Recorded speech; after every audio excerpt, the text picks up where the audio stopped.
You don't have a cell phone? Charlie felt very unbelievable about Wendy's words. These days, even the aunts who set up street stalls have smartphones, and Wendy, a young and fashionable girl, does not even have a mobile phone. This is indeed a bit unbelievable. Wendy saw Charlie's face full of shock, and the whole person was even more embarrassed, and she kept saying, "Brother-in-law, my phone was taken away by Ragnar," Wendy said, lowering her head in shame. After these words, she really felt that she couldn't hold her face at all. The entire Wilson family is indeed at an end.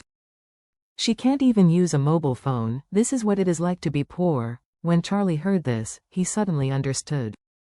After Ragnar returned, he hated the Wilson family deeply. He knew that he had not dealt with the Wilson family, so naturally he was going to come down hard. In fact, this kind of thing is not good. If he says hello to Ragnar, Ragnar will definitely restore their previous living standards, and even continue to invest in the Wilson family to bring the family back to life. After that, it only takes tens of millions to revitalize the Wilson family. Although Ragnar has lost most of his fortune, after that, the lean camel is bigger than a horse, and a little leaking out of his fingers is enough for the Wilson family to eat and drink. However, Charlie did not intend to do this. Today, the Wilson family is definitely on their own account, especially the old lady and Noah Wilson, who has been deliberately fighting against Charlie and his family. Therefore, they must be punished.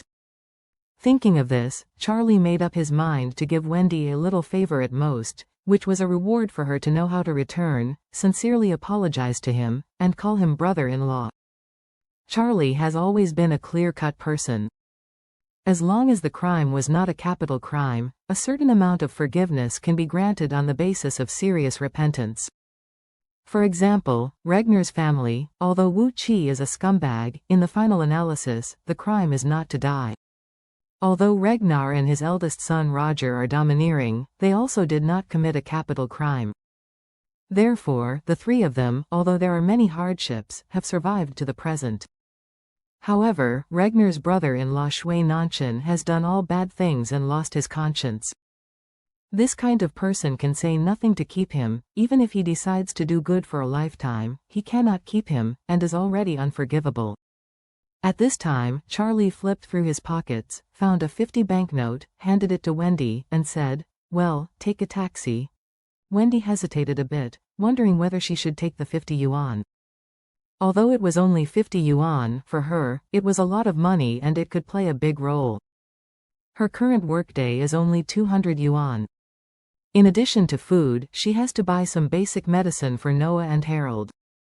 In fact, after these two people are removed, each person needs at least tens of thousands of treatment fees to recover quickly, but because they can't pay, they can only rely on a little bit of physical treatment, and the recovery speed is slow. Coupled with the lack of nutrition, the current situation of the two people is such that they may not really be able to get out of bed and walk after a year.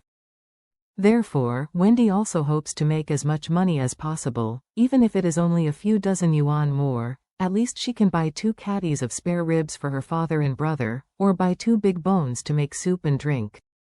So, she bowed to Charlie and said sincerely, "Thank you, brother-in-law, I am indeed short of money now, so I won't be polite to you." After that, she took the 50 yuan with both hands. Charlie nodded, and said, "Take a taxi, you can get it for 10 yuan. Although Wendy was a little bit reluctant, since Charlie had said so, she did not dare to disobey, and quickly said, "Okay brother-in-law, thank you, brother-in-law." Charlie gave a hum and asked her, "When do you get off work?" Wendy whispered softly, "Customers who visit the house usually start from 10 o'clock in the morning and go to more than 7 o'clock, so we don't get off work until 7:30. Charlie nodded and said, "Okay, then hurry up and go, I'm leaving too." Wendy hurriedly bowed again and said, "Brother-in-law, slow down, pay attention to safety on the road." "Well, time to go." Charlie waved his hand, pressed the accelerator of the battery car, and left quickly. Wendy looked at Charlie's back and was filled with emotion.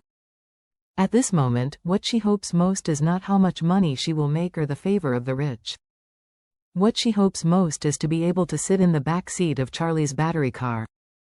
because she felt that the back seat must look very easy and comfortable to sit. Charlie rode a battery car to Isaac's hotel. Isaac had already waited at the door in person.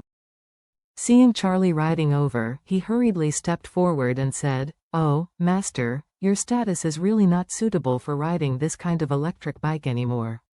Why didn't you drive the car Solomon White gave you before? You don't like supercars, do you?" Charlie nodded.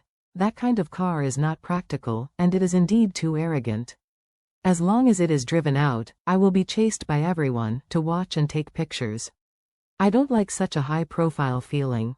Isaac hurriedly said, "Then I should arrange a low-key luxury car for you? What do you think of Phaeton?"